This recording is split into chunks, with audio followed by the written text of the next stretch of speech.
So the trick question. I was teaching a university course. Won't name the school, but it was an education course. So these are people who are going to be teachers. They're going into the classroom to educate our young people, and these folks were sophomores, and we were. So I teach diversity ed classes, right? So how classroom management, how to work with diverse groups of folks, what role does racism and other forms of oppression have in the classroom and in the educational process, right? So those are the kinds of things that I talk about in my class.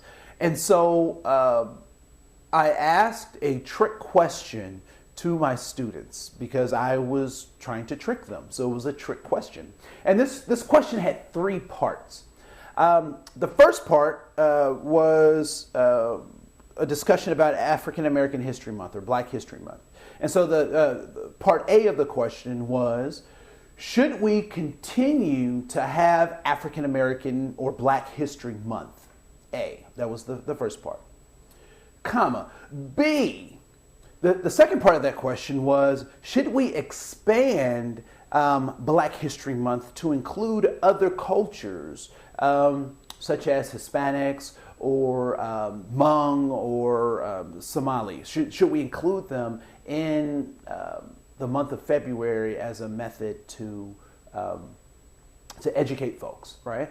And then the third part of the question, C, was this: should we have White History Month? Yep, I asked the question. Should we have White History Month?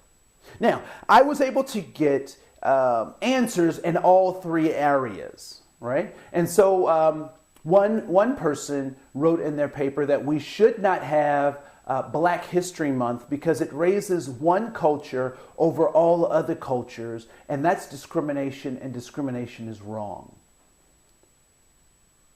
Yeah, I wrote her a note. The second part of another answer that I got from someone was, should we expand Black History Month to include other groups and so forth and so on? And this individual said, I do not believe that we should even have African American or Black History Month because there aren't enough months in the year for every culture.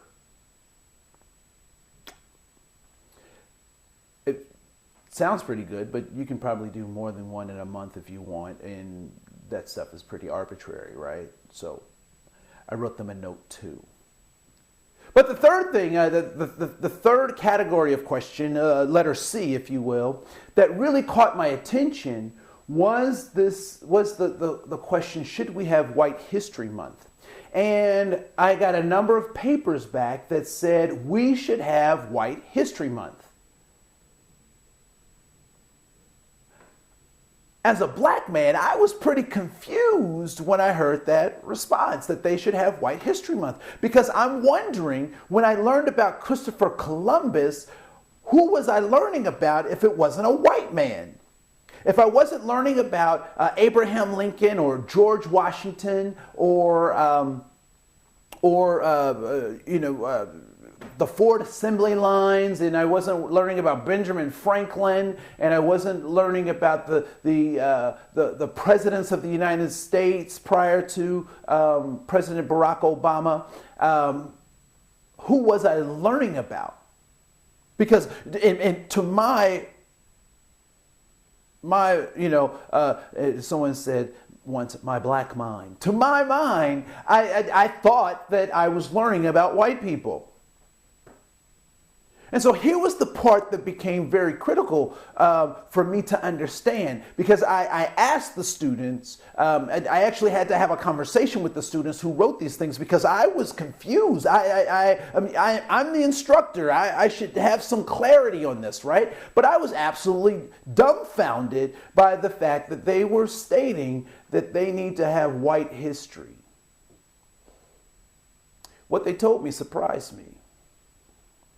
What they told me changed the way that I teach and how I approach people. What they told me was simply that they needed White History Month because the people that they're learning about are not people that they identify with. So I was even more concerned. I was even more confused once they shared that. I said, I don't understand. And then it hit me that the people who we learn about in school, the folks that we talk about in our textbooks, the folks that are the champions of the winners. And see, if you're not a winner, quote unquote, if you're not the top dog, if your folks came because of a famine, if your folks came because of political persecution, if your folks came for religious freedom, you might not see those people in the history books as your champion, as your people, because in some ways maybe they didn't share your story. So do they need White History Month? So I started to think, and I started to ask, a follow-up question. So what kind of history would you need? And one of the things that they told me, and this really made me smile, is that they need a context for the culture. They need a context for the lessons. They need a context, an even context that talks about both sides of these heroes, because some of these heroes were actually villains. And when we get a proper context, when we get that balance of the good things and the bad things, then we get this thing called reality. I'm not into revisionist history. I am into telling the truth. And so as we try to engage young people, we have to start understanding what is their truth. There's a reason why they won't pull up their pants. There's a reason why they grow their hair long. There's a reason why they use texting language to identify themselves and communicate. And so it behooves us to try and understand them. Because if we can understand them, maybe we can understand ourselves better. You see, it is up to us to figure out how we get along. How do we create that context for each other? And so, maybe they do need White History Month. History that reflects who they are. History that reflects what they can do. And histories that include their brothers and sisters, be them brown, yellow, or red, as a part of the discussion. The proper context is basically allowing everybody to show up in those stories so that we know what actually happened and not just what the conquerors want us to know.